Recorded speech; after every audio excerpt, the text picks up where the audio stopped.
So we know that covariance of one asset return with another asset return is a key source of diversification benefits.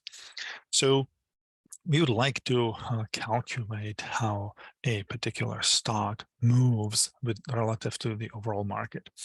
And that measure is called beta. So in chapter 11, we have a tab that shows the calculation of beta. We proxy the overall market using the S&P 500, and we measure that movement as a slope coefficient of the return on a particular stock. In this case, Apple. Regressed against the return on the overall market, proxied by the S&P 500.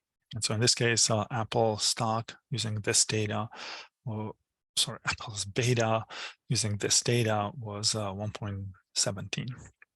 Let me show you how you can calculate the beta for your own stock by replicating this exercise or this calculation using perhaps most recent data.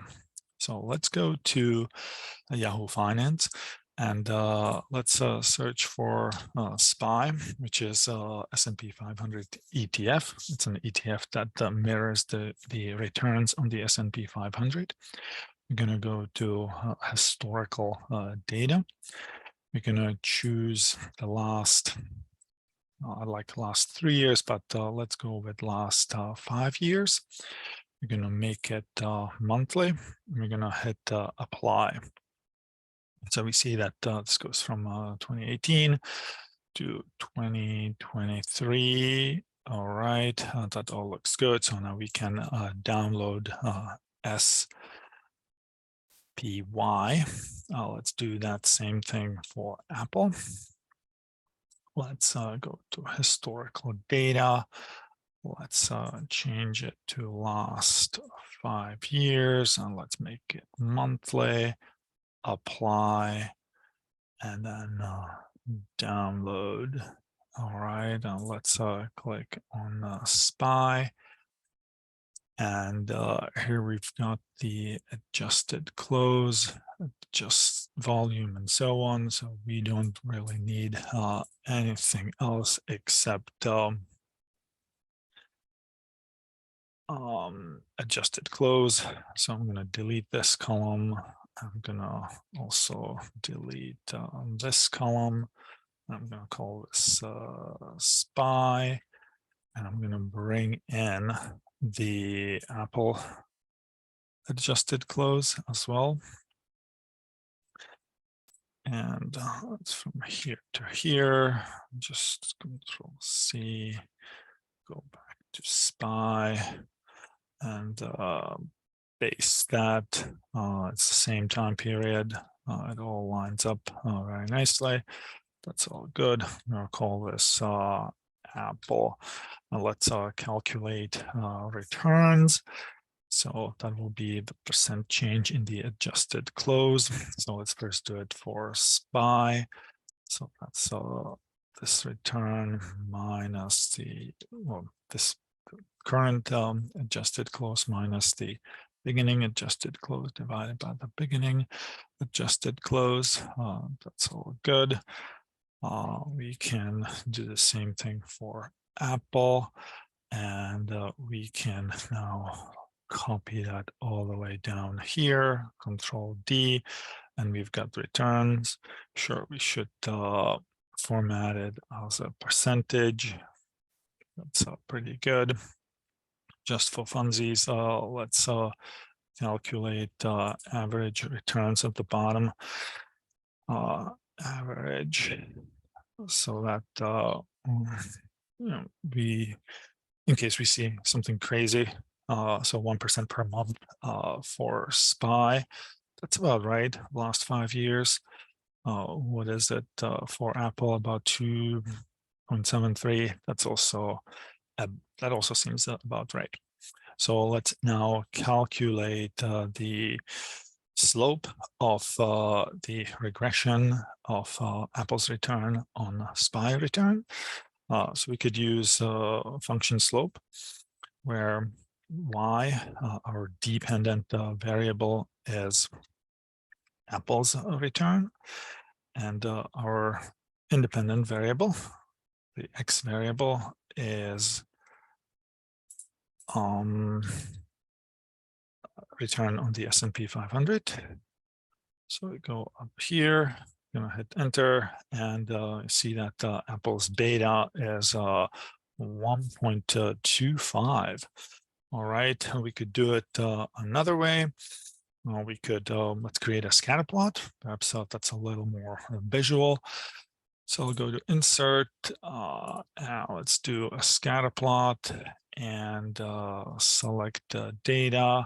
I'm gonna add a series. So let's call this one pull return. And so, all right, so series Y values, that's the Apple return, that's this one. Oops, I'll select that. Hit enter. Okay, I did something wrong. Yeah. I just need E3 to E61, and the X values are going to be the return on SPY, which is down here. And I can say okay to that. I can say okay to this, and I see I can edit it nicely so that the axes are not at the origin, but around the edges. So sure, we can do that. Format axis at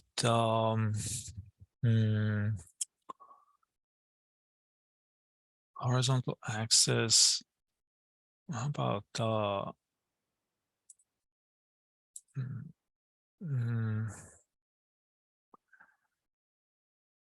I wanted it to cross the horizontal axis at how about minus 15. Okay, and I'll do the same thing for the other axis. So let's X that out.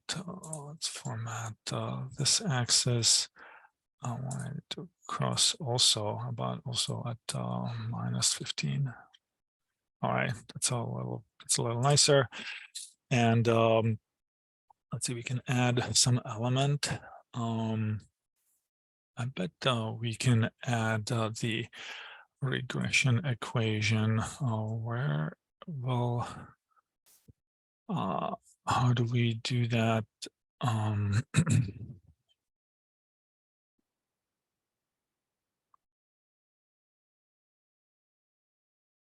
Add trend line, fantastic. Add trend line, and how about this display equation? And we see our equation there. We see the slope coefficient is 1.25. Let's do it one other way. And you should have a data analysis tab. If you don't have a data analysis tab, you have to add it through add-ins, through options. And this lets you estimate a regression equation. So I'll say okay to that. The X range, so which one was that? No, that's supposed to Y range. So Y range is apples. And the X range is the market. I'm regressing apples return on the market return. And I'll say, well, I just want to put it here. How about I place the output options right here. I'll say okay to that. I'll say okay to that. And it estimates a regression where the slope is 1.25. So that's would be estimated to be Apple's beta. Apple stock's beta is such an important metric that Yahoo Finance is going to give us Yahoo's beta. Oh, look at that. 1.28 is what they got. That's a 5-year monthly beta.